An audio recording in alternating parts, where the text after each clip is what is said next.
ಎಲ್ಲ ಆತ್ಮಜ್ಯೋತಿಗಳಿಗೂ ಸಾಷ್ಟಾಂಗ ಪ್ರಣಾಮಗಳು. ಸದ್ಗುರು ಶ್ರೀ ನರಸಿಂಹ ಪ್ರಭುಜಿಯವರಿಗೆ ಭಕ್ತಿಪೂರ್ವಕ ನಮನಗಳು. ಎಲ್ಲರಿಗೂ ಇಂದಿನ ದೃಕ್ದೃಶ್ಯ ವಿವೇಕ ಇದರ ಪುನರ್ಮನನದ ತರಗತಿಗೆ ಆಧಾರದ ಸ್ವಾಗತ. ತರಗತಿಯನ್ನು ಪ್ರಾರಂಭ ಮಾಡೋಕ್ಕಿಂತ ಮುಂಚೆ ಸದ್ಗುರುಗಳಿಗೆ ಹಾಗೂ ಗುರು ಪರಂಪರೆಗೆ ನಮ್ಮ ಗೌರವವನ್ನು ಸಲ್ಲಿಸೋಣ. ಗುರುರ್ ಬ್ರಹ್ಮ ಗುರುರ್ ವಿಷ್ಣು ಗುರುದೇವೋ ಮಹೇಶ್ವರಃ ಗುರು ಸಾಕ್ಷಾತ್ ಪರಬ್ರಹ್ಮ ತಸ್ಮೈ ಶ್ರೀ ಗುರವೇ ನಮಃ. ಅಖಂಡ ಮಂಡಲಾಕಾರಂ ವ್ಯಾಪ್ತಂ ಯೇನ ಚರಾಚರಂ ತತ್ಪದಂ ದರ್ಶಿತಂ ಯೇನ ತಸ್ಮೈ ಶ್ರೀ ಗುರವೇ ನಮಃ. ನಾರಾಯಣ ಸಮಾರಂಭಾಂ ಶಂಕರಾಚಾರ್ಯ ಮಧ್ಯಮಾಂ ಅಸ್ಮದಾಚಾರ್ಯ ಪರ್ಯಂತಾಂ ವಂದೇ ಗುರು ಪರಂಪರಾಂ. ಸದಾಶಿವ ಸಮಾರಂಭಾಂ ಶಂಕರಾಚಾರ್ಯ ಮಧ್ಯಮಾಂ ಅಸ್ಮದಾಚಾರ್ಯ ಪರ್ಯಂತಾಂ ವಂದೇ ಗುರು ಪರಂಪರಾಂ.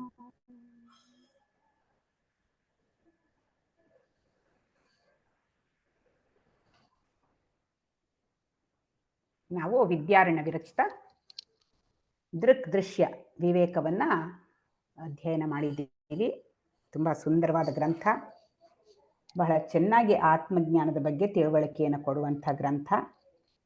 ನಮ್ಮ ಗುರುಗಳು ಅದನ್ನು ಬಹಳ ಸುಂದರವಾದ ಉದಾಹರಣೆಗಳ ಮೂಲಕ ಸ್ಪಷ್ಟವಾಗಿ ತಿಳಿಸ್ಕೊಟ್ಟಿದ್ದಾರೆ. ಅವರಿಗೆ ನಮ್ಮೆಲ್ಲರ ಕೃತಜ್ಞತಾಪೂರ್ವಕ ನಮನಗಳು. ಈಗ ಆದಷ್ಟು ಬೇಗ ಒಂದು ಪುನರ್ಮನನವನ್ನು ಮಾಡೋಣ. ಒಂದೊಂದು ತರಗತಿಯಲ್ಲಿ 10 ಉಪನ್ಯಾಸಗಳನ್ನು ತಗೊಂಡು ಪ್ರಶ್ನೋತ್ತರಗಳ ಮೂಲಕ ಪುನರ್ಮನನವನ್ನು ಮಾಡ್ತಾ ಹೋಗೋಣ.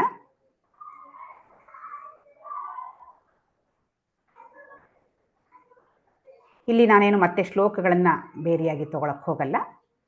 ಅದರ ಬಗ್ಗೆ ನಾವು ವಿವರವಾಗಿ ತರಗತಿಯಲ್ಲಿ ಅಧ್ಯಯನ ಮಾಡಿದ್ದೀವಿ. ಈಗ ಬರಿಯ ಪ್ರಶ್ನೋತ್ತರಗಳ ಮೂಲಕ ಮಾಡ್ತಾ ಹೋಗೋಣ. ಮೊದಲನೇದಾಗಿ ಪ್ರಶ್ನೆ ಸಾವಿತ್ರಿ ಅವರಿಗೆ, ದೃಕ್ ಮತ್ತು ದೃಶ್ಯ ಎಂದರೆ ಏನು?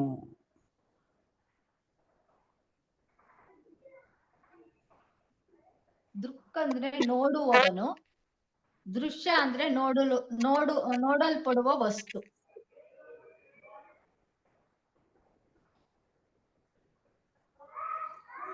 ಎರಡನೇ ಪ್ರಶ್ನೆ ಸವಿಯವರಿಗೆ, ಪ್ರಕರಣ ಗ್ರಂಥ ಎಂದರೇನು? ಪ್ರಕರಣ ಗ್ರಂಥಗಳು ನಮಗೆ ಏತಕ್ಕೆ ಬೇಕು?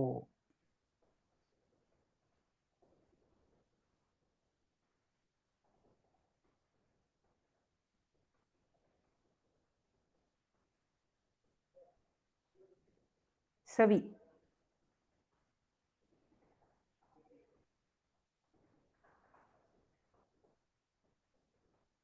ಸವಿಯವರೇ,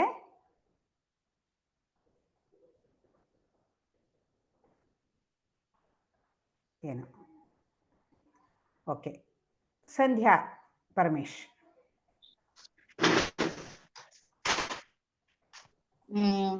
ಯಾವುದೇ ಒಂದು ಗ್ರಂಥ ನಮ್ಗೆ ಓದಕ್ಕೆ ಸಮಯ ಸಿಗದೆ ತುಂಬಾ ಸಮಯ ತಗೊಳುತ್ತೆ ಓದುವಾಗ.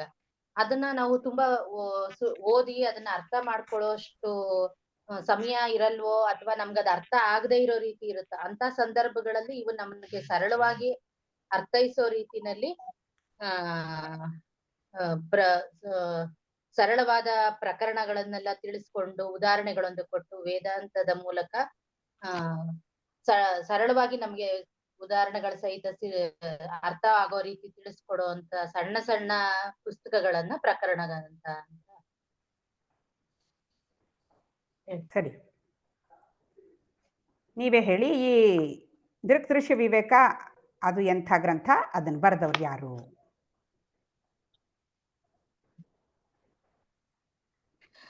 ಇದು ಅಂದ್ರೆ ವೇದಾಂತದ ಪ್ರಕರಣದ ಗ್ರಂಥ ಆಗಿರುವ ಈ ದೃಕ್ದೃಶ್ಯ ವಿವೇಕ ಅಂದ್ರೆ ನಮ್ಮಲ್ಲಿ ಈ ಅಧ್ಯಾಸವನ್ನ ನಿವಾರಣೆ ಮಾಡ್ಕೊಳಕ್ಕೋಸ್ಕರ. ಅಂದ್ರೆ ನಾವು ಈ ದೇಹ ಮನಸ್ಸು ಬುದ್ಧಿ ಅಂತ ತಿಳ್ಕೊಂಡ್ಬಿಟ್ಟಿರ್ತೀವಿ. ನಾವೇ ಸಾಕ್ಷಿ, ಆತ್ಮನೇ ನಮ್ಮ ನಿಜವಾದ ಭಗವಂತ, ನಮ್ಮಲ್ಲಿರ್ತಕ್ಕಂಥ ಆತ್ಮನೇ ಭಗವಂತ, ಸಾಕ್ಷಿಯೇ ಭಗವಂತ ಅನ್ನೋದ್ರ ಅರಿವು ನಮಗಿಲ್ದೇ ಇರುವಾಗ ಇದ್ರ ಸಾಕ್ಷಿಯ ಮೇಲೆ ದೇಹ ಬುದ್ಧಿ ಮನಸ್ಸುಗಳು ದೇಹ ಬುದ್ಧಿ ಮನಸ್ಸಿನ ಮೇಲೆ ಸಾಕ್ಷಿ ಒಂದಕ್ಕೊಂದಕ್ಕೆ ಯಾವಾಗ ಆರೋಪ ಮಾಡ್ತಾ ಹೋಗ್ತಿರುತ್ತೆ, ಅದನ್ನ ನಿವಾರಿಸೋಕೋಸ್ಕರ ಈ ಪ್ರಕರಣ ಗ್ರಂಥಗಳು ನಮ್ಗೆ ಸಹಾಯ ಮಾಡ್ತಾ ಇರುತ್ತೆ. ನಾವು ಅದನ್ನೇ ನಿಜ ಅಂತ ಯಾವಾಗ ನಂಬ್ಕೊಂಡ್ಬಿಟ್ಟಿರ್ತೀವಿ, ಭ್ರಮೆಯಿಂದ ಆಚೆ ತರೋದಕ್ಕೋಸ್ಕರ ಈ ಪ್ರಕರಣ ಗ್ರಂಥ ನಮ್ಗೆ ಸಹಾಯ ಮಾಡಿರುತ್ತೆ. ಇದನ್ನ ವಿದ್ಯಾರಣ್ಯರು, ಹಂಪೆಯ ಗುರುಗಳಾದಂತಹ ವಿದ್ಯಾರಣ್ಯರು ಬರೆದಿರ್ತಕ್ಕಂಥ 40 ಶ್ಲೋಕಗಳಿರುವ ಒಂದು ಸಣ್ಣದಾದ ಪುಸ್ತಕವೇ ದೃಗ್ದೃಶ್ಯ ವಿವೇಕ. Very nice. ಮುಂದಿನ ಪ್ರಶ್ನೆ ಮ್ಯಾಮ್, ಇವಾಗ ಕೇಳಿಸ್ತಾ ಇದೆಯಾ ನನ್ನ ಮೈ? ಇವಾಗ ಕೇಳಿಸ್ತಾ ಇದೆ. ಓಕೆ. ನಿಮಗೆ ಕೇಳ್ಬಿಡ್ತೀನಿ, ಸವಿಯವ್ರಿಗೇನೆ.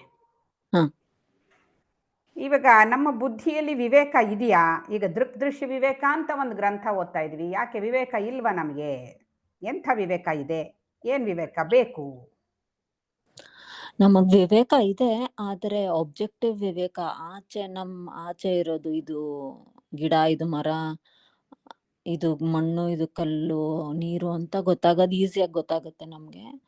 ಆದ್ರೆ ನಮ್ಮ ಒಳಗಡೆ ಸಬ್ಜೆಕ್ಟಿವ್ ವಿವೇಕ ಇಲ್ಲ.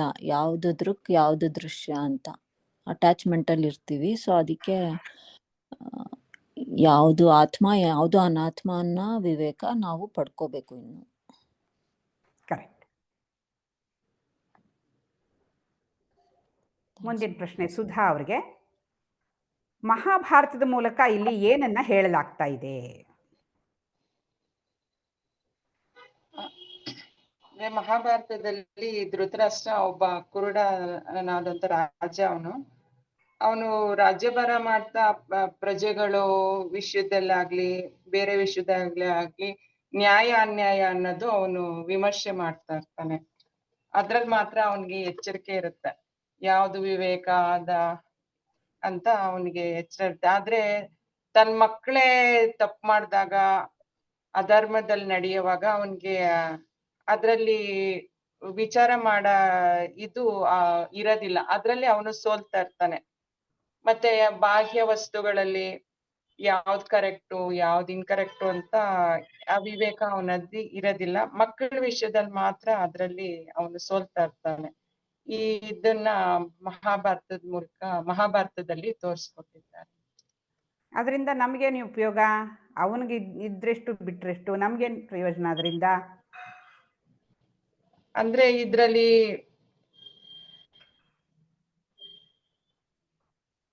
ಅಂದ್ರೆ ನಾವು ಇವಾಗ ಪ್ರಪಂಚ ಬಾಹ್ಯ ವಸ್ತುಗಳ ಕಡೆಗೆ ನಾವು ಅಂದ್ರೆ ಅದ್ರ ಕಡೆಗೆ ನಾವು ವಾಲ್ತಾ ಇದ್ದೀವಿ. ಯಾವ್ದು ವಿವೇಕ, ಯಾವ್ದು ಅವಿವೇಕ, ಯಾವ್ದು ಜಡ, ಯಾವ್ದು ಚೈತನ್ಯ ಅನ್ನೋದು ನಮ್ಗೆ ಗೊತ್ತಾಗ್ತಾ ಇಲ್ಲ. ಕರೆಕ್ಟ್. ಈ ಜಡ ಯಾವ್ದು, ಈ ಚೈತನ್ಯ ಯಾವ್ದು ಅಂತ ನಾವು ಈ ದೃಗ್ದೃಶ್ಯ ವಿವೇಕದಿಂದ ನಾವು ತಿಳ್ಕೊಳ್ಳಿಕ್ಕೆ ಸಾಧ್ಯ ಆಗ್ತಾ ಇದೆ. ಸರಿ.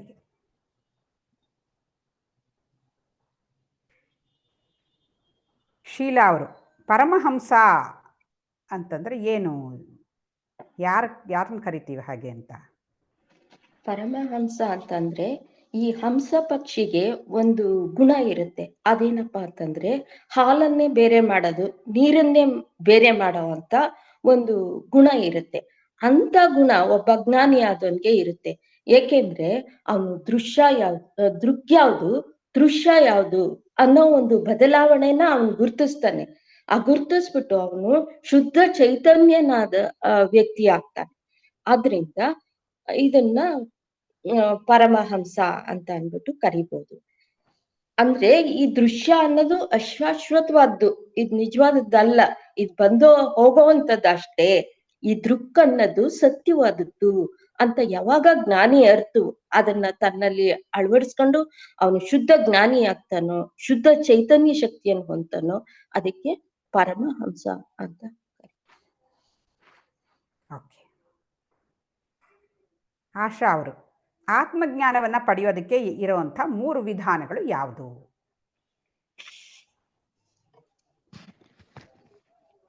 ಆತ್ಮಜ್ಞಾನ ಪಡೆಯೋದಕ್ಕೆ ನಾನು ಅಂದ್ರೆ ಈ ಜೀವ ಅಂದ್ರೆ ಯಾರು, ಈ ಜಗತ್ತಂದ್ರೆ ಏನು, ಈಶ್ವರ ಅಂದ್ರೆ ಯಾರು, ಇದ್ರ ಮೂಲಕ ನಾವು ವಿಚಾರ ಮಾಡಿದಾಗ ನಾವು ಆತ್ಮಜ್ಞಾನವನ್ನು ಪಡಿಬೋದು. ಜೀವ, ಜಗತ್ತು ಮತ್ತು ಈಶ್ವರ. ಸರಿ. ಮುಂದಿನ ಪ್ರಶ್ನೆ ಪದ್ಮಾ ಅವ್ರಿಗೆ. ಎಷ್ಟು ಬಗೆಯ ದೃಕ್ಕು ಮತ್ತು ದೃಶ್ಯಗಳು ಇವೆ? 3 ಬಗೆಯ ದೃಕ್ಗಳಿವೆ. ಮೊದಲನೆಯದು ಕಣ್ಣು. ಅದು ಪ್ರಪಂಚವನ್ನು ನೋಡ್ತಾ ಇರುತ್ತೆ, ಅದು ದೃಶ್ಯ. ಪ್ರಪಂಚವೆಲ್ಲ ದೃಶ್ಯ. ಕಣ್ಣು ದೃಕ್ಕಾಗತ್ತೆ. ಕಣ್ಣಿಗೆ ಆಗುವಂತಹ ಬದಲಾವಣೆಗಳೆಲ್ಲ ಮನಸ್ಸು ಗ್ರಹಿಸುತ್ತೆ. ಅದು ಆಗ ಮನಸ್ಸು ದೃಕ್ಕಾಗತ್ತೆ, ಕಣ್ಣು ದೃಶ್ಯವಾಗತ್ತೆ. ಈ ಮನಸ್ಸಿನಲ್ಲಿ ಆಗುವಂತಹ ಆಲೋಚನೆಗಳು, ಅದು ಸುಖ ದುಃಖ ಎಲ್ಲ ಆಗುವಂತಹ ಅನುಭವಗಳನ್ನ ಬೇರೆ ಇನ್ನೊಂದು ಅರಿತಾ ಇರುತ್ತೆ, ಅದು ಸಾಕ್ಷಿ. ಆ ಸಾಕ್ಷಿ ಯಾವಾಗ ದೃಕ್ಕಾಗತ್ತೆ, ಈ ಮನಸ್ಸು ದೃಶ್ಯವಾಗುತ್ತೆ. ಹೀಗೆ 3 ರೀತಿಯ ದೃಕ್ಕಗಳು ಉಂಟು. ನೀವೇ ಹೇಳಿ, 3 ರೀತಿಯ ದೃಕ್ಕಗಳು ಹಾಗೂ ದೃಶ್ಯಗಳು ನಿಜವಾಗಿಯೂ ಇದೆಯಾ? ಇಲ್ಲ, 3 ರೀತಿಯ ಇಲ್ಲ. ಯಾತಕ್ಕೆ ಅಂದರೆ, ಇವಾಗ ಕಣ್ಣನ್ನು ತಗೊಂಡಾಗ ಪ್ರಪಂಚ ಇದೆ, ಕಣ್ಣು ನೋಡ್ತಾ ಇದೆ, ಆಗ ಕಣ್ಣು ದೃಕ್ಕಾಗತ್ತೆ, ಪ್ರಪಂಚ ದೃಶ್ಯವಾಗತ್ತೆ. ಅದಕ್ಕೆ 5 ಸೂತ್ರಗಳನ್ನ ಮೊದಲನೇ ಇದರಲ್ಲಿ ಶ್ಲೋಕದಲ್ಲೇ ಹೇಳಿದ್ದಾರೆ. ಒಂದು ದೃಕ್ ಮತ್ತು ದೃಶ್ಯ 2 ಒಂದೇ ವಸ್ತು ಆಗೋಕ್ಕೆ ಸಾಧ್ಯ ಇಲ್ಲ. ಒಂದು ನೋಡುವಂತಹದ್ದು, ಒಂದು ನೋಡಲ್ಪಡುವಂತಹದ್ದು. ಈಗ ಕಣ್ಣು ನೋಡುವಂತಹದ್ದು, ಪ್ರಪಂಚ ನೋಡಲ್ಪಡುವಂತಹದ್ದು. ಆದ್ರಿಂದ ಕಣ್ಣು ದೃಕ್ ಆಗತ್ತೆ, ಪ್ರಪಂಚ ದೃಶ್ಯವಾಗತ್ತೆ. ಆದ್ರೆ ಯಾವಾಗ ಮನಸ್ಸು ಕಣ್ಣನ್ನು ನೋಡಕ್ಕೆ ಸಾಧ್ಯವಿದೆಯೋ ಆವಾಗ ಅದು ಕಣ್ಣು ದೃಶ್ಯವಾಗ್ಬಿಡುತ್ತೆ. ಆವಾಗ ಎರಡೂನು ದೃಕ್ ಮತ್ತೆ ದೃಶ್ಯ 2 ಒಂದೇ ಆಗೋದಕ್ಕೆ ಸಾಧ್ಯ ಇಲ್ಲ. ಆದ್ರಿಂದ ಅದು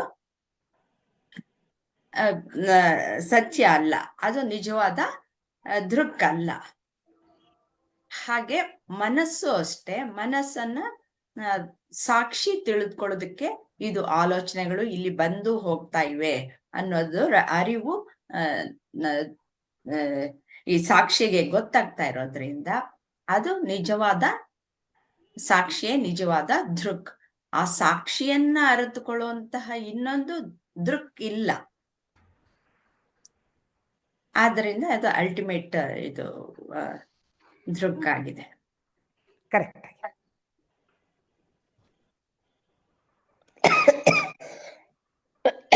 ಪ್ರಶ್ನೆ ಸಾವಿತ್ರಿ ಅವರಿಗೆ. ದೃಶ್ಯ ವಿವೇಕದ ಮುಖ್ಯವಾದ ಅಂಶಗಳು ಯಾವುವು?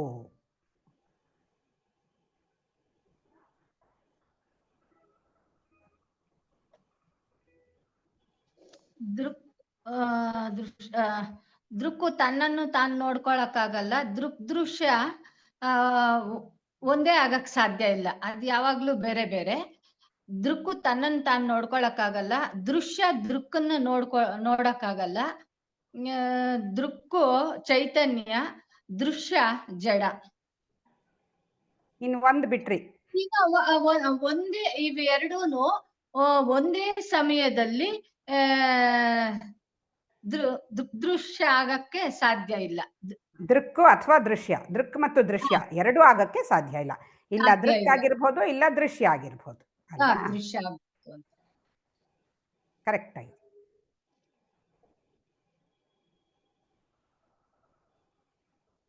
ಮ್ಯಾಮ್, ಇದ್ರಲ್ಲಿ ದೃಕ್ ದೃಶ್ಯ ಸೇಮ್ ಅಲ್ಲ ಅಂತ ಹೇಳ್ತಾರೆ, ಆಮೇಲೆ ಅದ್ ಬೇರೆ ಅಂತ ಹೇಳ್ತಾರೆ. ಅದೆರಡು ಒಂದೇ ಅಲ್ವಾ ಪಾಯಿಂಟ್?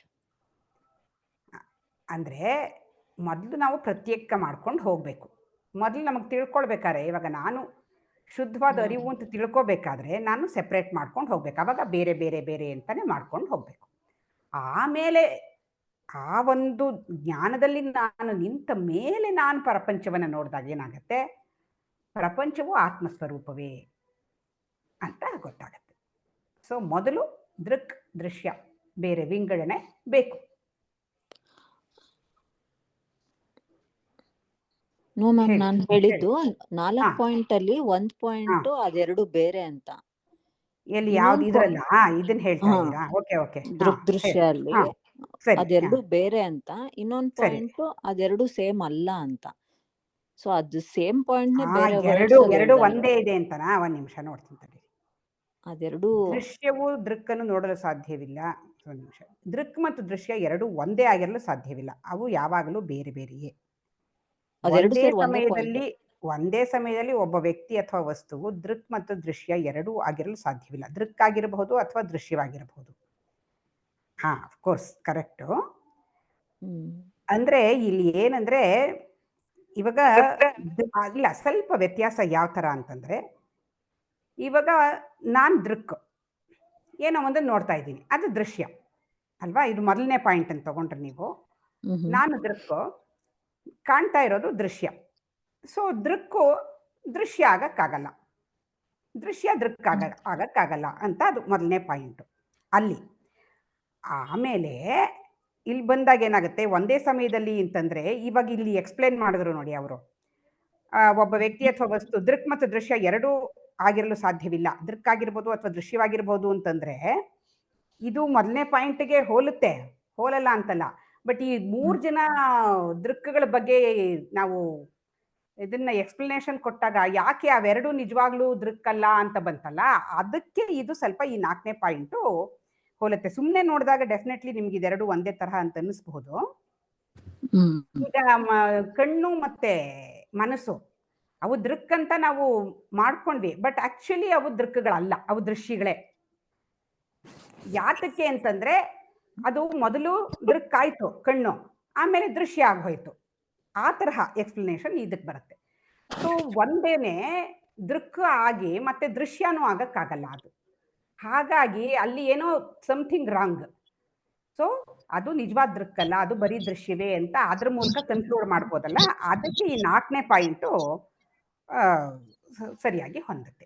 ಅಲ್ಲಿ ಸ್ವಲ್ಪ ಫಾರ್ಮ್ ಮಾಡೋ ಇದು ಸ್ವಲ್ಪ ಚೇಂಜ್ ಮಾಡ್ಕೋಬೇಕು. ಇಲ್ಲ ಮೇಡಮ್, ಅದು ಸರಿಗಿದೆ, Okay, ಪಾಯಿಂಟ್ ma'am. ಸರಿಗಿದೆ. ಅದು ಅಟ್ ಎ ಟೈಮ್ ಒಂದೇ ಸರಿ ಒಂದ್ಸರಿ ದೃಕ್ ಆಗ್ಬೋದು, ಇನ್ನೊಂದ್ಸರಿ ದೃಶ್ಯ ಆಗ್ಬೋದು. ಕರೆಕ್ಟ್. At a ಅಂದ್ರೆ time ಒಟ್ಟಿಗೆ ಎರಡು ದೃಕ್ ದೃಶ್ಯ ಒಟ್ ಎ ಟೈಮ್ ಆಗಕ್ಕಾಗಲ್ಲ ಅನ್ನೋದು ಇದು ಅರ್ಥ. ಅದು ಪಾಯಿಂಟ್ ಸರಿ ಇದೆ, ಪಾಯಿಂಟ್ ಸರಿ. ಇವರು ಅವ್ರೇನಂದ್ರು ಅಂದ್ರೆ ಅಟ್ ಎ ಟೈಮ್ ಆಗಕ್ಕಲ್ಲ, ಇಲ್ಲಿ ಮೊದಲು ದೃಕ್ ಮತ್ತು ದೃಶ್ಯ ಎರಡು ಒಂದೇ ಆಗಿರಲು ಸಾಧ್ಯವಿಲ್ಲ ಅಂದ್ಮೇಲೆ ಅದು ಅಟ್ ಎ ಟೈಮೇ ಅನ್ನೋ ತರ ಬರುತ್ತಲ್ಲ, ಆವಾಗ ಸೆಪರೇಟ್ ಅಂತ ಕೊಟ್ಟ ಮೇಲೆ ತಿರ್ಗಾ ಮತ್ತೆ ಅಟ್ ಎ ಟೈಮ್ ಅಂತ ಯಾಕೆ ಅಲ್ಲಿ ಬಂತು ಅಂತ ಅವರು ಕೇಳೋದು. ಸರಿ ಅವರು ಆವಾಗ ಅದಕ್ಕೆ ನಾನು ಹೇಳಿದ್ದು ಅದು ಕರೆಕ್ಟೇ, ಬಟ್ ಇದಕ್ಕೆ ಈ ಎಕ್ಸ್ಪ್ಲನೇಷನ್ಗೆ ಇದನ್ನು ತಗೋಬಹುದು. ಅದು ದೃಶ್ಯವೇ ದೃಕ್ಕೂ ಆಗುತ್ತೆ ದೃಶ್ಯನೂ ಆಗುತ್ತೆ ಅಂದಾಗ ಅದು ಐದರ್ ಆಫ್ ದ ಟು ಯಾವುದಾದ್ರೂ ಒಂದಾಗಕ್ಕೆ ಸಾಧ್ಯ, ಆವಾಗ ಅದು ದೃಶ್ಯವೇ ಆಗತ್ತೆ ಹೊರತು ದೃಕ್ ಆಗಲ್ಲ ಅನ್ನೋ ರೀತಿಗೆ ಅದನ್ನ ತಗೋಬಹುದು. ಅದನ್ನ ಸ್ವಲ್ಪ ವರ್ಡಿಂಗ್ಸ್ನ ಚೇಂಜ್ ಮಾಡಿದ್ರೆ ಬೆಟರ್ ಆಗುತ್ತೆ. ಮೇಲ್ನೋಟಕ್ಕೆ ನೋಡಿದಾಗ ಅದು ಹಂಗನ್ಸುತ್ತೆ. ಕರೆಕ್ಟ್. ಮುಂದಿನ ಪ್ರಶ್ನೆ.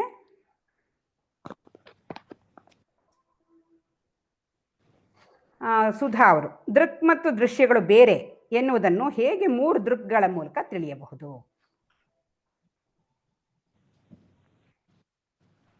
ಇವಾಗ ಮೊದಲನೇದಾಗಿ ಕಣ್ಣು ಮತ್ತೆ ಪ್ರಪಂಚ. ಇವಾಗ ಕಣ್ಣು ನೋಡ್ತಾ ಇದೆ, ಈ ಪ್ರಪಂಚ ನೋಡ್ತಾ ಇದೆ, ಆವಾಗ ಕಣ್ಣು ಬಂದು ದೃಕ್ ಆಗುತ್ತೆ, ಪ್ರಪಂಚ ಅನ್ನೋದು ದೃಶ್ಯ ಆಗುತ್ತೆ. ಮತ್ತೆ ಎರಡನೇದಾಗಿ ಮನಸ್ಸು ಮತ್ತೆ ಕಣ್ಣು. ಇವಾಗ ಮನಸ್ಸು ಕಣ್ಣನ್ನ ನೋಡ್ತಾ ಇದ್ದಾಗ ಮನಸ್ಸು ದೃಕ್ ಆಗುತ್ತೆ, ಕಣ್ಣು ದೃಶ್ಯ ಆಗುತ್ತೆ. ಮತ್ತೆ ಮೂರನೇ ಇದ್ರಲ್ಲಿ ಸಾಕ್ಷಿ ಅನ್ನೋದು ಮನಸ್ಸನ್ನು ನೋಡ್ತಾ ಇದ್ದಾಗ ಸಾಕ್ಷಿ ಅನ್ನೋದು ದೃಕ್ ಆಗುತ್ತೆ, ಮನಸ್ಸು ಅನ್ನೋದು ದೃಶ್ಯ ಆಗುತ್ತೆ. ಇದೇ ರೀತಿ ಸಾಕ್ಷಿ ಅನ್ನೋದೇ ಮೂರಲ್ಲೂ ಸಾಕ್ಷಿ ಅನ್ನೋದೇ ನಿಜವಾದ ದೃಕ್ ಅಂತ ತಿಳಿಯುತ್ತೆ, ಅರಿವಾಗುತ್ತೆ. ಕರೆಕ್ಟ್.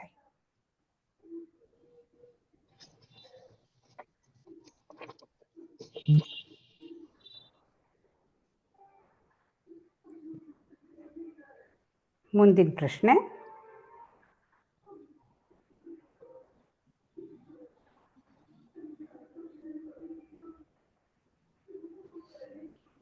ಶೀಲಾ ಮೂರ್ತಿಯವರು. ಅಲ್ಲೆಲ್ಲ ಮಕ್ಕಳಿಗೆ ಆಧ್ಯಾತ್ಮಿಕ ಪ್ರಧಾನವಾದ ಆಟಗಳನ್ನು ಹೇಳ್ಕೊಡ್ತಾ ಇದ್ರು. ಅವುಗಳ ಹಿಂದಿರುವ ಗುರಿ ಏನು? ಅಂದ್ರೆ ಆಧ್ಯಾತ್ಮನ ಮಕ್ಕಳಿಗೆ ಆಟದ ಮೂಲಕ ತೋರಿಸ್ತಾ ಇದ್ರು ಅಂತ ಹೇಳ್ತಾರೆ. ಅಂದ್ರೆ ಕಣ್ಣ ಮುಚ್ಚೆ ಕಾಡೆಗುಡೆ ಅಂತಂದ್ರೆ, ಈ ಕಣ್ಣು ಮುಚ್ಚಿದಾಗ, ನಾವು ಕಣ್ಣು ಮುಚ್ಕೊಂಡಾಗ ನಾವ್ ಏನ್ ಮಾಡ್ತಿದೀವಿ, ಈ ಜಗತ್ತಿಗೆ ಬಂದಿದೀವಿ, ಬಂದು ನಾವೇನ್ ಮಾಡ್ತಿದೀವಿ, ಕಣ್ಣು ಮುಚ್ಕೊಂಡು ಜೀವನನ ಮಾಡ್ತಾ ಇದೀವಿ. ಅಂದ್ರೆ ಸತ್ಯ ಯಾವ್ದು, ಸುಳ್ಳು ಯಾವ್ದು, ಯಾವ್ದು ನಮ್ಗೆ ಅರಿವಿಲ್ದಿರ ನಾವ್ ಈ ಕಣ್ಣನ್ನು ಮುಚ್ಕೊಂಡು ಜೀವನನ ನಡೆಸ್ತಾ ಇದೀವಿ. ಕಾಡೆಗೂಡೆ ಅಂತಂದ್ರೆ ಈ ಕಾಡಿನಲ್ಲಿ ನಾವು ಜೀವನವನ್ನ ನಡೆಸ್ತಾ ಇದ್ದೀವಿ. ಉದ್ದಿನ ಮೂಟೆ ಗುರುಳೆ ಹೋಯ್ತು ಅಂತಂದ್ರೆ, ಹಾಗೆ ನಡೆಸ್ತಾ ನಡೆಸ್ತಾ ನಾವೇನ್ ಮಾಡ್ತೀವಿ, ಈ ಜೀವನನ ಕಳ್ಕೊಂಡ್ಬಿಡ್ತೀವಿ. ಈ ಸತ್ಯ ಯಾವ್ದು, ನಿಜ ಯಾವ್ದು ಅಂತ ಅರಿದೀರ ನಾವು ಈ ಜೀವನನ ಕಳ್ಕೊಂಡ್ಬಿಡ್ತೀವಿ. ಅದೇ ತರ ಕಾಡೆಗುಡೆ ಉದ್ದಿನ ಮೂಟೆ ಉರುಳೆ ಹೋಯ್ತು, ಬಿಟ್ಟೆ ಬಿಟ್ಟೆ ಅಂತ ಅನ್ಬಿಟ್ಟು ಯಾವಾಗ ಹೋಗಿ ಆ ಅಜ್ಜಿನ ಮುಟ್ಟುತ್ತಾರ, ಕಣ್ಣು ಬಿಟ್ಟು ಆ ಅಜ್ಜಿನ ಮುಟ್ಟಾಗ ಇದು ಗೊತ್ತಾಗತ್ತೆ ಅಂತ. ಅಂದ್ರೆ ನಮ್ಮ ಜೀವನದಲ್ಲಿ ನಾವು ಸತ್ಯವನ್ನ ಅರಿತಾಗ, ಅಜ್ಜಿನ್ ಮುಟ್ಟೋದು ಅಂತಂದ್ರೆ ನಾವು ಕಣ್ಣು ಬಿಟ್ಟು ಆ ಸತ್ಯವನ್ನ ನಾವು ಕಂಡಾಗ ಏನಾಗತ್ತೆ, ನಮ್ಗೆ ಇದೇನು ನಿಜ ಜೀವನ, ಏನು ಯಾವ್ದು ಸತ್ಯ ಅನ್ನೋದು ನಮಗ್ ಗೊತ್ತಾಗತ್ತೆ. ವೇದಾಂತದ ವಿಚಾರ ಈ ಆಟದ ಮೂಲಕ ನಮ್ಗೆ ಗೊತ್ತಾಗತ್ತೆ. ನಿಜ ಜೀವನ ಯಾವ್ದು ಅನ್ನೋದು ಗೊತ್ತಾಗತ್ತೆ ನಮ್ಗೆ. ಜ್ಞಾನವನ್ನ ನಾವು ಬೆಳೆಸ್ಕೊಂಡಾಗ, ಆ ವೇದಾಂತದ ಜ್ಞಾನವನ್ನ ಗುರುಗಳ ಮೂಲಕ ಮತ್ತು ನಮ್ಮ ಸಾಧನೆ ಮೂಲಕ ಬೆಳೆಸ್ಕೊಂಡು ಹೋದಾಗ ನಮ್ಮ ಜೀವನದಲ್ಲಿ ಆ ವೇದಾಂತವನ್ನ, ಆಗ ನಮ್ಗೆ ಈ ನಿಜ ಜೀವನದ ಅರಿವನ್ನ ಕಾಣ್ತೀವಿ ಅನ್ನೋದನ್ನ ಈ ಆಟದ ಮೂಲಕ ತೋರಿಸಿ. Very nice. ಅದೇ ಹಾವು ಏಣಿನೂ ಒಂಚೂರು ಹೇಳ್ಬಿಡಿ. ಹಾವು ಏಣಿ ಅಂತಂದ್ರೆ, ಹಾವು ಅನ್ನೋದು ಈ ಪಾಪದ್ದು, ಏಣಿ ಅನ್ನೋದು ಪುಣ್ಯ. ಯಾರು ಪುಣ್ಯ ಮಾಡಿದಾರೋ ಅವರು ಸ್ವರ್ಗಕ್ಕೆ ಹತ್ತಿ ಹತ್ತಿ ಹೋಗ್ತಾರೆ. ಈ ಪಾಪ ಮಾಡಿದವರು ಮತ್ತೆ ಮತ್ತೆ ಹುಟ್ಟಿ ಬರ್ತಾರೆ. ಈ ಹಾವು ಇದಾಗೋದ್ರಿಂದ ಈ ಪಾಪ ಮಾಡ್ದಾಗ ಏನಾಗತ್ತೆ, ಪುನರ್ಜನ್ಮ, ಮತ್ತೆ ಜನ್ಮ ಮರಣ, ಜನನ ಮರಣ ಇದ್ರಲ್ಲಿ ಸೆಕ್ಕೊಂಡು ಒದ್ದಾಡ್ತಾರೆ. ಪುಣ್ಯ ಮಾಡಿದಾಗ ಅವರು ಮೇಲಕ್ಕೆ ಹೋಗ್ತಾರೆ, ಪುಣ್ಯವನ್ನ ಗಳಿಸಿ ಅನ್ನೋದು ಇದರ. Very nice. ಮುಂದಿನ ಪ್ರಶ್ನೆ ಸಂಧ್ಯಾ ಅವ್ರಿಗೆ. ವೇದಾಂತದ ಸಾರ ಏನು?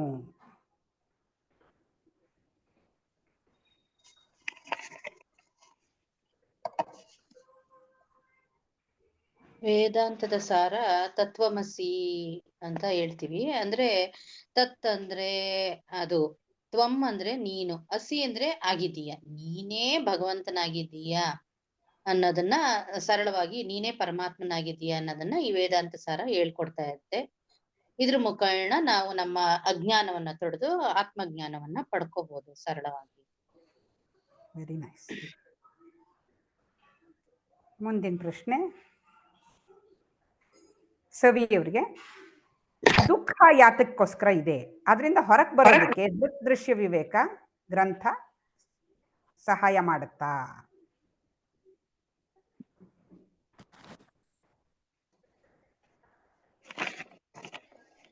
ಸವಿ.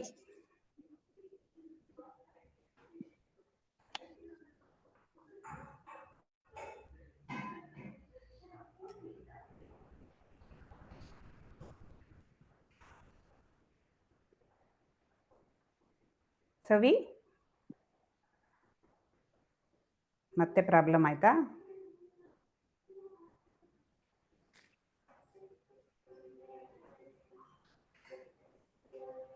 ಓಕೆ.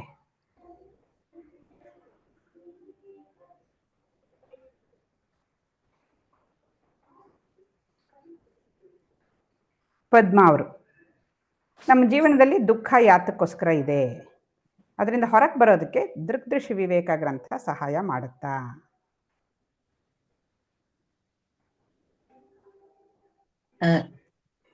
ದುಃಖ ನಾನು ದೇಹ ಮನಸ್ಸು ಬುದ್ಧಿ ಅಂತ ತಿಳ್ಕೊಂಡಿರೋದ್ರಿಂದ ನಾನು ಒಂದು ಸೀಮಿತವಾಗಿ ಹೋಗ್ತೀನಿ, ಆದ್ರಿಂದ ನನಗೆ ದುಃಖಗಳು ಬರುತ್ತೆ. ಅದರಿಂದ ಹೊರಕ್ಕೆ ಹೇಗೆ ದೃಶ್ಯ ವಿವೇಕ ತಗೊಂಬರುತ್ತೆ ಅಂತಂದ್ರೆ, ನೀನು ಈ ದೇಹ ಮನಸ್ಸು ಬುದ್ಧಿ ಅಲ್ಲ, ನೀನು ಸಾಕ್ಷಿ ಅನ್ನೋದನ್ನ ಅದು ತಿಳಿಸ್ಕೊಡುತ್ತೆ.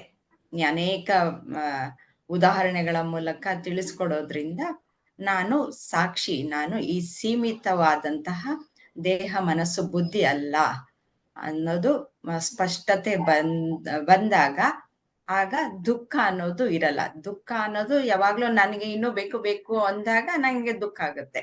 ಎಲ್ಲವೂ ನನ್ನದೇ ಆದಾಗ ದುಃಖ ಅನ್ನೋದು ಇರಲ್ಲ. ಇದರ ಸ್ಪಷ್ಟತೆಯನ್ನ ತಂದುಕೊಡೋದ್ರಲ್ಲಿ ಅದು ಬಹಳ ಉತ್ತಮವಾದ ಗ್ರಂಥ ಆಗಿದೆ. Very nice. ಆಶಾ ಅವರು, ಒಂದು ಅನುಭವದಲ್ಲಿ ನೋಡುವವನು ಮತ್ತು ನೋಡಲ್ಪಡುವ ವಸ್ತುವಿನ ಸಂಬಂಧ ಹೇಗಿರುತ್ತೆ?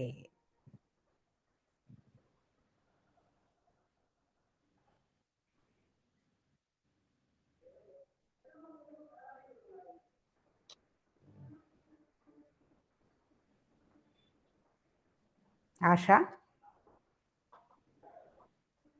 ಸಾರಿ, ಅನ್ಮ್ಯೂಟ್ ಮಾಡಿರ್ಲಿಲ್ಲ. ಓಕೆ. ಉದಾಹರಣೆಗೆ ಇವಾಗ ನಾನು ಈ ಮೊಬೈಲ್ನ ನೋಡ್ತಾ ಇದ್ದೀನಿ. ಹ್ಮ್ ಈ ಮೊಬೈಲ್ ನೋಡ್ತಿರೋದ್ರಿಂದ ಈ ನಾನು ಮತ್ತೆ ಈ ಮೊಬೈಲು ಒಂದಾಗೋದಕ್ಕೆ ಸಾಧ್ಯ ಇಲ್ವೇ ಇಲ್ಲ. ಯಾವತ್ತು ಅದು ಬೇರೆ, ನಾನು ಬೇರೆ. ಕರೆಕ್ಟ್. ನಾನು ಈ ಮೊಬೈಲ್ ನೋಡ್ತೀನಿ, ದೃಶ್ಯನ ನೋಡುತ್ತೆ. ಆದ್ರೆ ನಾನು ಈ ಮೊಬೈಲ್ ನೋಡ್ತೀನಿ, ಈ ಮೊಬೈಲ್ ನನ್ನನ್ನು ನೋಡಕ್ ಆಗೋದಿಲ್ಲ. ಕರೆಕ್ಟ್. ದೃಶ್ಯ ದೃಕ್ಕನ್ನ ನೋಡಕ್ ಆಗಲ್ಲ. ನಾನು ಈ ಮೊಬೈಲ್ನ ನೋಡ್ತಾ ಇದ್ದೀನಿ ಅನ್ನೋದು ನನ್ನ ಮನಸ್ಸಿಗೆ ಅರಿವಾಗ್ತಿದೆ. ಅವಾಗ ನಾನು ಅನ್ನೋದು ಅಂದ್ರೆ ನನ್ನ ಕಣ್ಣು ದೃಶ್ಯ ಆಗತ್ತೆ, ಮನಸ್ಸು ದೃಕ್ ಆಗತ್ತೆ. ಆದ್ರಿಂದ ಇವಾಗ ಅಂದ್ರೆ ಈಗ ನನ್ನ ಕಣ್ಣು ಮೊಬೈಲ್ ನೋಡ್ಬೇಕಾದ್ರೆ ದೃಕ್ ಆಯ್ತು, ಮನಸ್ಸು ನನ್ನ ಕಣ್ಣನ್ನು ನೋಡ್ಬೇಕಾದ್ರೆ ಅದು ದೃಶ್ಯ ಆಯ್ತು. ಆದ್ರೆ ಒಂದೇ ಸರಿ ನನ್ನ ಕಣ್ಣು ದೃಕ್ ಮತ್ತೆ ದೃಶ್ಯ ಎರಡು ಒಂದೇ ಅಟ್ ಎ ಟೈಮ್ ಆಗೋದಕ್ಕೆ ಸಾಧ್ಯ ಇಲ್ಲ ಅಂತ ಈ ಒಂದು ವಸ್ತುವಿನ ಸಂಬಂಧವಾಗಿ ಹೇಳ್ಬೋದು ನಾವು. ಹೌದು. ಇದನ್ನ ಸ್ಟಡಿ ಮಾಡ್ತಾ ಇರೋವಾಗ ನಮಗೆ ಅಯ್ಯೋ ಎಷ್ಟು ಈಸಿ ನೋಡಿ ಈ ಒಂದು ತತ್ವ. ನಾನು ಸಾಕ್ಷಿ ಅನ್ನೋದ್ರೆ ಏನಾದ್ರೂ ಅನುಮಾನ ಇದೆಯಾ ಅಂತ ಅನ್ಸುತ್ತೆ.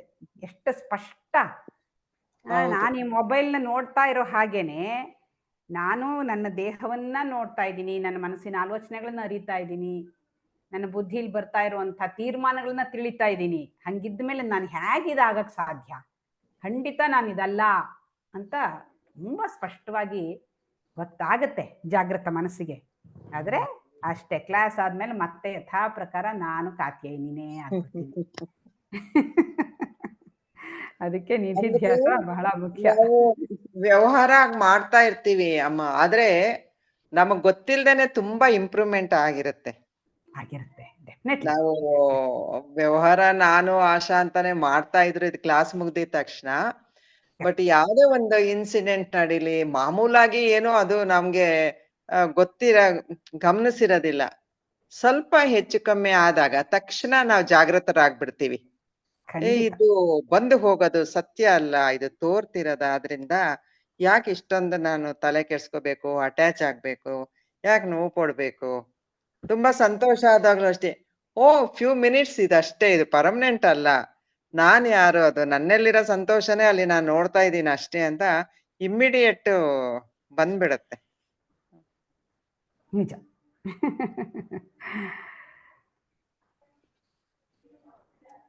ಸುಧಾ ಅವರು, ಮೂವರು ನೋಡುಗರು ಯಾರು? ಇದರಲ್ಲಿ ನಿಜವಾದ ನೋಡುಗರು ಯಾರು?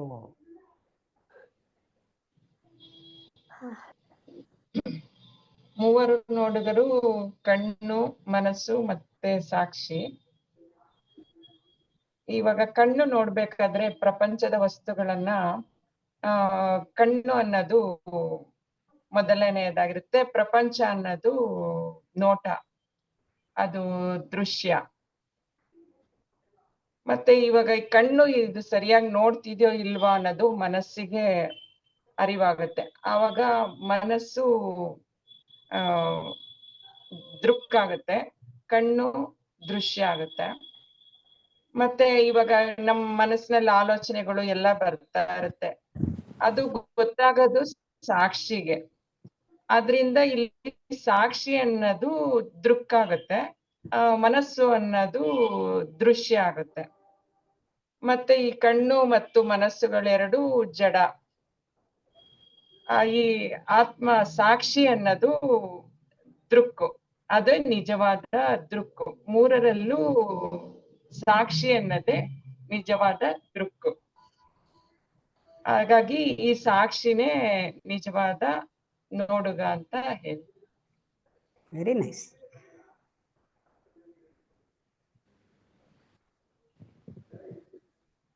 ಮುಂದಿನ ಪ್ರಶ್ನೆ ಸಾವಿತ್ರಿ ಅವರಿಗೆ. 3 ದೃಕ್ಗಳಿಗೆ ಇರುವ ಸಂಬಂಧ ಯಾವ ರೀತಿಯದು? ಸೂರ್ಯ, ಚಂದ್ರ, ಭೂಮಿ ಉದಾಹರಣೆ ಮೂಲಕ ಹೇಳಿ. ಸೂರ್ಯ ಚಂದ್ರನಿಗೆ ಎರವಲಾಗೆ ಕೊಡತ್ತೆ ಬೆಳಕು. ಆವಾಗ ಚಂದ್ರನಲ್ಲಿ ಬೆಳಕು ಬಂದು ಅದು ಭೂಮಿಗೆ ಬಿದ್ದು ಭೂಮಿನಲ್ಲಿರೋ ಎಲ್ಲ ವಸ್ತುಗಳೆಲ್ಲ ಕಾಣತ್ತೆ. ಹಾಗಾಗಿ ಸೂರ್ಯ ಸಾಕ್ಷಿ, ಈ ಚಂದ್ರ ಬಂದು ಮನಸ್ಸು, ಭೂಮಿ ಬಂದು ಕಣ್ಣು ಅಂತ. ಕರೆಕ್ಟ್.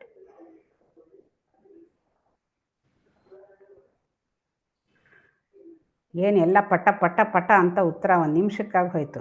ಇನ್ನು ಒಂದೇ ಒಂದು ಪ್ರಶ್ನೆ 10 ಪಾಠಗಳು ಮುಗದೆ ಹೋಗುತ್ತೆ.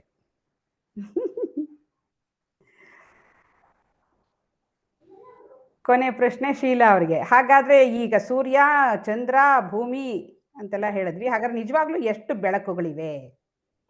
ಇರೋದು ಒಂದೇ ಬೆಳಕು ಮೇಡಮ್. ಯಾಕೆಂದ್ರೆ ಸೂರ್ಯ ಒಬ್ಬನೇ ಬೆಳಕನ್ನು ಕೊಡ್ತಾ ಇರೋದು. ಆ ಸೂರ್ಯನ ಬೆಳಕಿನ ಪ್ರಕಾಶ ಚಂದ್ರನ ಮೇಲೆ ಬೀಳತ್ತೆ, ಆ ಚಂದ್ರನ ಮೇಲೆ ಬಿದ್ದಂತ ಪ್ರಕಾಶ ಭೂಮಿಗೆ ಬೀಳತ್ತೆ, ಅದು ರಿಫ್ಲೆಕ್ಟ್ ಆಗ್ತಾ ಹೋಗುತ್ತೆ. ಅದರಿಂದ ಈ ಬೆಳಕು ಕೊಡ್ತಾ ಇರೋನು ಒಬ್ಬನೇ, ಸೂರ್ಯ ಒಬ್ಬನೇ. ಹೇಗೆ ನಮ್ಮ ಶರೀರದಲ್ಲಿ ಆತ್ಮ ಅನ್ನೋದು ಒಂದೇ ಪ್ರಜ್ವಲಿಸುತ್ತೋ ಆ ರೀತಿ ಸೂರ್ಯ ಮಾತ್ರ ಈ ಬೆಳಕನ್ನ ನೀಡ್ತಾನೆ. Very nice. ಸೊ ಕಣ್ಣಿಗಾಗ್ಲಿ ಮನಸ್ಸಿಗಾಗ್ಲಿ ನೋಡೋ ಶಕ್ತಿ ಇಲ್ಲ, ಅದು ಆತ್ಮನಿಂದ ಮಾತ್ರ ಚೈತನ್ಯ ಬರ್ತಾ ಇರೋದು ಅನ್ನೋದು ನಮ್ಗೆಲ್ರಿಗೂ ಇವತ್ತು ಈ 10 ಉಪನ್ಯಾಸಗಳ ಮೂಲಕ ತಿಳಿದು ಬರ್ತಾ ಇದೆ. ಮತ್ತೆ ಮುಂದಿನ ತರಗತಿಯಲ್ಲಿ ಇನ್ನೂ 10 ಉಪನ್ಯಾಸಗಳನ್ನು ನೋಡೋಣ. ಇವತ್ತು 2 ಮೆಡಿಟೇಷನ್ಸ್ನ ಮಾಡೋಣ. ಪ್ರಾರ್ಥನೆ ಮಾಡಿಬಿಟ್ಟು ರೆಕಾರ್ಡಿಂಗ್ ಸ್ಟಾಪ್ ಮಾಡಿ ಮೆಡಿಟೇಷನ್ ಮಾಡೋಣ. ಯಾರಿಗಾದ್ರೂ ಪ್ರಶ್ನೆ ಏನಾದರೂ ಇದ್ರೆ ಕೇಳಿಪ್ಪ. ಮೇಡಮ್, ಈ ಮೆಡಿಟೇಷನ್ ಅನ್ನ ಈಗ ನಾವು ಸುಮಾರು ಮೆಡಿಟೇಷನ್ಗಳು ಹೇಳ್ಕೊಟ್ಟಿದ್ದಾರೆ. ಇದನ್ನ ಪ್ರತಿದಿನ ಎಲ್ಲಾನು ಮಾಡ್ಬೇಕಾ? ಇಲ್ಲ, ಅದು ಪ್ರತಿದಿನ ಮಾಡೋದಕ್ಕೆ ಮತ್ತೆ ಕೊನೆಯಲ್ಲಿ ಇನ್ನೂ ಬೇರೆ ವಿಡಿಯೋ ಮಾಡಿದ್ದಾರೆ. ಇದೇನಂದ್ರೆ ಇದು ಯಾತಕ್ಕೆ ಒಂದೊಂದೇ ಮಾಡಿಸ್ತಾ ಇದೀವಿ ಅಂದ್ರೆ ಅದ್ರ ಹಿಂದೆ ಅವರು ಸಾಕಷ್ಟು ವಿವರಣೆನೆ ಬೇರೆ ಕೊಟ್ಟಿದಾರಲ್ವಾ, ಆ ವಿವರಣೆ ಎಲ್ಲ ಕೇಳ್ಕೊಂಡು ಇದು ಒಂದೊಂದೇ ಸ್ವಲ್ಪ ಸ್ವಲ್ಪ ಮಾಡ್ತಾ ಬಂದು ಆಮೇಲೆ ಕೊನೆಯಲ್ಲಿ ನಮ್ಗೆಲ್ಲ ಕ್ಲಾರಿಟಿ ಬಂದಿರುತ್ತೆ ಯಾತಕ್ಕೋಸ್ಕರ ಇದನ್ನೆಲ್ಲ ಮಾಡಿಸ್ತಾ ಇದ್ದಾರೆ ಅನ್ನೋದೆಲ್ಲ ಕ್ಲಾರಿಟಿ ಬಂದಿರುತ್ತೆ. ಕೊನೆಯಲ್ಲಿ ಅವರು ಬೇರೆಯಾಗೆ ಪ್ರತಿನಿತ್ಯ ಮಾಡೋದಕ್ಕೆ ಅಂತಾನೆ ಮಾಡಿದ್ದಾರೆ, ಅದನ್ನ ಕೊನೆಯಲ್ಲಿ ಕೊಡ್ತೀವಿ. ಈಗ ಅಂತರ್ನಿಧಿಧ್ಯಾಸ, ಬಹಿರ್ನಿಧಿಧ್ಯಾಸ ಇವುಗಳೆಲ್ಲ ಹೇಳ್ಕೊಟ್ರಲ್ಲ, ಎಲ್ಲವನ್ನು ಮಾಡಬೇಕಿರಲ್ಲ ಅಲ್ವಾ? ಯಾವ್ದಕ್ ಸರಳವಾಗಿ ಒಂದೊಂದು ಯಾವ್ದು ಹೇಳಿರ್ತೀರ ಅಷ್ಟ್ ಮಾಡಿದ್ರೆ ಸಾಕಿರತ್ತೇನೋ ಈಗ ಸದ್ಯಕ್ಕೆ? ಅಂದ್ರೆ ಇವಾಗ ಅಂತರ್ನಿಧಿಧ್ಯಾಸ, ಬಹಿರ್ನಿಧಿಧ್ಯಾಸ ಅದನ್ನ ಮಾಡ್ಬೇಕು, ಅದು ಜ್ಞಾನಪೂರ್ವಕವಾದ ಸಮಾಧಿ ಅಂತ ಹೇಳೋದು. ಬಟ್ ಇವಾಗ ಮಾಡಿಸ್ತಾ ಇರೋದೇನು ಅಂದ್ರೆ ಇದು ವಾಸನಾಕ್ಷಯಕ್ಕೆ ಇವುಗಳು ಕೂಡ ಸಹಾಯ ಮಾಡುತ್ತೆ. ಹಾಗಾಗಿ ಇದು ಮಾಡಿಸ್ತಾ ಕೊನೆಯಲ್ಲಿ ಹೇಳದ್ನಲ್ಲ, ಇದ್ರದ್ದು ಎಲ್ಲ ಒಂದು ಸೆಟ್ ಕೊಡ್ತಾರೆ. ಅಲ್ಲೂ ಕೂಡ ಸಹಜ ಸಮಾಧಿ ಅಂತ ಎಲ್ಲ ಕೊಡ್ತಾರೆ. ಸೊ ಮಾಡ್ಬಿಟ್ಮೇಲೆ ಆಮೇಲೆ ನೀವು ಯಾವ್ದನ್ನ ಮಾಡ್ಬೋದು ಅನ್ನೋದು ಒಂದು ಕ್ಲಾರಿಟಿ ಬರುತ್ತೆ. ಈಗ ನಾವು ಪ್ರತಿ ಸರ್ತಿ ಕಳಿಸೋದನ್ನ ನೀವು ಆ ವಿವರಣೆ ಕೂಡ ನೀವು ಕೇಳ್ಕೊಂಡಿರ್ಬೇಕು. ಹೌದು ಹೌದು. ಅದು ಆಕ್ಚುಲಿ ಕ್ಲಾಸ್ ಮಾಡಿರೋದು, ನಾವು ಕ್ಲಾಸ್ಗೆ ಹೋಗದೆ ಇರೋದ್ರಿಂದ ಅದೇ ಇಲ್ಲಿ ಅದೇ ಪ್ರತಿ ಸರ್ತಿ ಹಾಕ್ತಾ ಇರೋದು. ಅದು ಕೇಳ್ಕೊಂಡ್ರೆ ನಮ್ಗೆ ವಿಷಯ ಗೊತ್ತಾಗೋದು, ಇಲ್ಲದೆ ಇದ್ರೆ ಅಷ್ಟು ಗೊತ್ತಾಗಲ್ಲ ಇಲ್ದಿದ್ರೆ ಅದು. ಸುಮ್ಮನೆ ಹೌದು ಯಾಂತ್ರಿಕವಾಗಿ ಮಾಡೋ ಹಾಗಾಗತ್ತೆ, ಅದು ಹೌದು. ಏನ್ ಹೇಳಿದ್ದಾರೆ ಅನ್ನೋದೇ ಗೊತ್ತಾಗಲ್ಲ. ಹೌದು. ಸೊ ಪ್ರಾರ್ಥನೆ ಮಾಡೋಣ. असतो मा सद्गमय तमसो मा ज्योतिर्गमय मृत्योर्मा अमृतंगमय। ओम शांति शांति शांति। पूर्णमदः पूर्णमिदं पूर्णात् पूर्णमुदुच्यते पूर्णस्य पूर्णमादाय पूर्णमेवावशिष्यते। ओम शांति शांति शांति। ನಾನು ನಾನೆಂಬುದು ನಾನಲ್ಲ, ಈ ದೇಹ ಮನಬುದ್ಧಿ ನಾನಲ್ಲ, ಸಚ್ಚಿದಾನಂದಾತ್ಮ ಶಿವನಾನು ನಾನೇ। ಶಿವೋಹಂ ಶಿವೋಹಂ ಶಿವೋಹಂ। ಆತ್ಮದರ್ಶನಂ ಬ್ರಹ್ಮದರ್ಶನಂ ಬ್ರಹ್ಮದರ್ಶನಂ ಸತ್ಯದರ್ಶನಂ ಸತ್ಯದರ್ಶನಂ। ಅಂತರ್ಜ್ಯೋತಿಃ ಬಹಿರ್ಜ್ಯೋತಿಃ ಪ್ರತ್ಯಗ್ಜ್ಯೋತಿಃ ಪರಾತ್ ಪರಾ। ಜ್ಯೋತಿರೇವ ಜ್ಯೋತಿಃ ಸ್ವಯಂ ಜ್ಯೋತಿಃ ಆತ್ಮಜ್ಯೋತಿಃ ಶಿವೋಸ್ಮ್ಯಹಂ। ಲೋಕಾಃ ಸಮಸ್ತಾಃ ಸುಖಿನೋ ಭವಂತು। ಲೋಕಾಃ ಸಮಸ್ತಾಃ ಸುಖಿನೋ ಭವಂತು। ಲೋಕಾಃ ಸಮಸ್ತಾಃ ಸುಖಿನೋ ಭವಂತು। ಹರಿಃ ಓಂ ತತ್ಸತ್। ಶ್ರೀ ಗುರುಭ್ಯೋ ನಮಃ।